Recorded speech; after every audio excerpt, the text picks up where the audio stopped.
जब प्रेमावेश प्रकट हो जाता है तो भगवत साक्षात्कार हो जाता है, पर प्रेमावेश प्रकट होने के पहले हमारी शरणागति पुष्ट होनी चाहिए।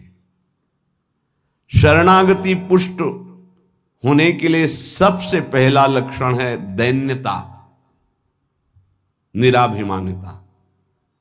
और यहां सबसे बड़ा दोष हमारे अंदर अभिमान ही है। मैं विद्वान हूं, मैं भगत हूं, मैं अमुक हूं, ऐसा। दीनता हमारे प्रभु के मार्ग में, प्रेम मार्ग में सबसे पहला लक्षण आना चाहिए। शरणागत भक्त का दैन्य स्वभाव होना चाहिए। जो जितना झुकता है वो उतना महान होता है। झुकने वाला ऐसा नहीं कि जिसके प्रति झुक रहा है वो महान है, ऐसा नहीं। जो झुक रहा है वो महान है। दैन्यता। दूसरा है निष्कपटता। हमारे प्रभु की शरणागति की पुष्टता के लिए, शरणागति के तो अलग भाव वर्णन, हमारी शरणागति पुष्ट रहे, नष्ट ना हो। भगवत शरणागति पुष्ट तो भगवत प्रेम निश्चित प्रकाशित होता है। उपासक को देखना चाहिए कि दैन्यता है कि अभिमान है हृदय में। दैन्यता का स्वरूप है किसी भी तरह से हमें गाली दी जाए, अपमान किया जाए, निंदा किया जाए, तिरस्कार किया जाए तो मुझे ऐसा ही लगे कि मैं ऐसा ही हूं, इसी का पात्र हूं। उसे दैन्यता कहते हैं। वाणी से हम माइक से बोलेंगे कि हम अधम हैं, बड़े नीच हैं, बड़े ऐसे हैं, ये भी दैन्यता की भाषा है। और हाथ जोड़कर प्रणाम मुद्रा में रहेंगे, ये भी दैन्यता की मुद्रा है। लेकिन यहां हृदय की दैन्यता को कह रहे हैं कि जब कोई दूसरा कहे तू नीच है, अधम है, पाखंडी है, दंभ करता है, भक्ति नहीं है, और अपने को सीधी बात ये लगे कि सही बात है, मैं ऐसा ही हूं, इसे दैन्यता कहते हैं। शरणागति हमारी जो विक्षिप्त हो जाती है, जो दोषयुक्त हो जाती है, जो पूर्ण नहीं हो पाती शरणागति, उसका कारण देहाभिमान, उसका कारण गुणाभिमान, साधनाभिमान, इनमें से कोई न कोई अभिमान होता है। इसलिए कह रहे सबसे पहला लक्षण बाबा की विचार में दैन्यता, और ये बहुत प्रिय है दैन्यता भगवान को। दूसरी है निष्कपटता। कपट नहीं रखना चाहिए। हरि और गुरुदेव, हरि गुरु चरण सेवा अनुसरहु, अर्चन बंदन संतत करहु, दास संतन कर सुख लाओ।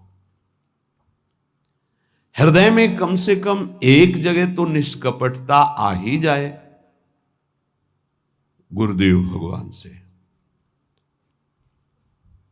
पर ये बहुत छलिया मन है, ये सर्वज्ञ प्रभु से भी छल करना चाहता है, बहुत छलिया है। अगर हमारी शरणागति का अपहरण कोई करता है तो अभिमान और कपट। दूसरा जब निष्कपटता है तो कपट अगर है तो हमारी शरणागति ढक जाएगी। मोहि कपट छल छिद्र न भावा, मेरे प्रभु कह रहे हैं। यही दरबार दीन को आदर, पक्की बात। पहला है दैन्यता, दूसरा है निष्कपटता। शरणागत उपासक के हृदय में कपट नहीं। कपट का मतलब होता है कि मुख से कुछ और बोल रहे हैं और हृदय में कुछ और है। ये कपट प्रायः अपने लोग बहुत अच्छी तरह हृदय में सजा के रखते हैं, इसीलिए शरणागति पुष्ट नहीं होती। निष्कपटता, जैसे का वैसा, बिल्कुल गुरु के सामने, प्रभु के सामने, उसमें।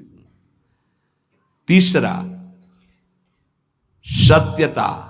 वाणी में सत्य, हृदय में सत्य, आचरण में सत्य, सत्य धर्मयुक्त। असत्य संपूर्ण संसार के भोग और संबंध है। किसी भी संबंध और भोग में प्रियता है तो शरणागति का अपहरण हो जाएगा। सत्य श्री भगवान नाम धाम लीला रूप प्रेमी जन, इसके अलावा सब मिथ्या। जितना कुछ देख रहे हो परिणाम देखा जाता है, परिणाम में सब झूठा। चौथा, सर्व समर्पण। सर्व शब्द लगा हुआ है, तन मन प्राण एक एक वृत्ति केवल अपने शरण की तरफ। यहां सर्व समर्पण नहीं होता, समर्पण होता है पर सर्व समर्पण नहीं होता। सर्व समर्पण कुछ हमारी पर्सनल वृत्तियां हैं, कुछ हमारी शर्तें हैं, कुछ हमारा है, तो सर्व समर्पण नहीं। सर्व समर्पण दशरथ जी महाराज के श्रीमुख के वचन, नाथ सकल संपदा तुम्हारी, मैं सेवक समेत सुत नारी, सर्वस्व आपका प्रभु। जहां कहीं शरणागति पुष्ट पाई गई तो सर्व समर्पण वाले की, वो चाहे राजा ही क्यों न हो, महाराज शिवाजी, वीर शिवाजी, समर्थ गुरु रामदास जी, सर्व समर्पण। पीपा जी सर्व समर्पण। कैसा शरणागति पुष्टता का ये लक्षण, सर्व समर्पण। पीपा जी महाराज राजभाव में अपने सब राजवैभव के साथ गुरुदेव श्री रामानंदाचार्य जी के, तो वहां तो पार्षद खड़े रहते थे, सहज में ऐसे थोड़ी मिल सकते हैं आप जाके। प्रार्थना की, कह दो कि महाराज पीपा जी आए हैं और स्वामी जी के चरणों के दर्शन करना चाहते हैं, जाके सूचना दी, वह जाके कह दो कि हाँ राजा महाराजाओं की कोई आवश्यकता नहीं। स्वामी जी साक्षात भगवान का स्वरूप रामानंदाचार्य जी आए और उनका महाराज का आदेश है कि हाँ किसी राजा महाराजा की जरूरत नहीं। तो उनको लगा मेरे से कोई गलती हो गई। अच्छा, समस्त राज सैनिकों को, राज पोशाक को, सब, और एक साधारण को कहा कह दीजिए कि नीच पीपा दर्शन करना चाहता है श्री चरणों के। अधम पीपा स्वामी जी से कहा, स्वामी जी ने कहा कह दो यहां खड़े खड़े क्या करता है, और समीप में कुआं है वहां गिर जाए। आए और कहा आदेश है स्वामी जी का, वो समीप में कुआं है वहां आप जाकर के गिर जाइए कुएं में। जो आज्ञा। स्वामी जी बिल्कुल नजदीक पहुंच रहे कुएं के।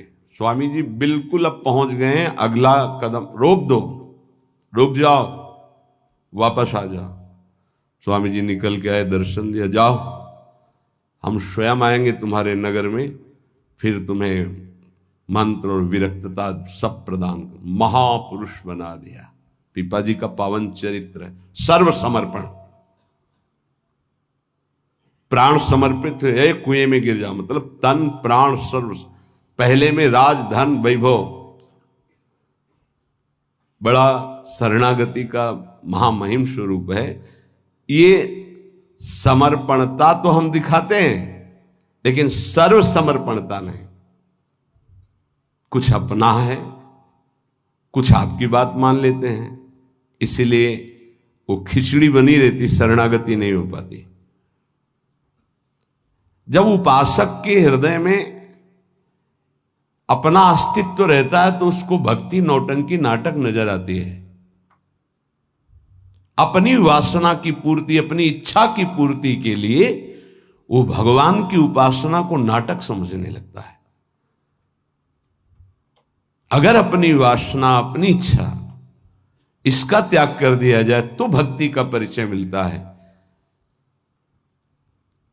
प्रायः बड़े बड़े महाभागवतों के घर वाले ही, परिवार वाले ही उनको नहीं समझ पाए और उनका तिरस्कार करें। इस बात के लिए वो जैसा चाहते हैं वैसा आप चलिए, उनको जितना पसंद है आप कीजिए। जैसे कुछ भक्तों को कि हमको पूरी रज लगाना पसंद नहीं, बस हल्का सा तिलक लगा लीजिए, क्योंकि आपने गुरु मंत्र लिया इसलिए तिलक लगा लीजिए। ये जरूरी है पूरा मुंह में थोपना, क्योंकि तुम्हारी दृष्टि नहीं है ना, तुम रज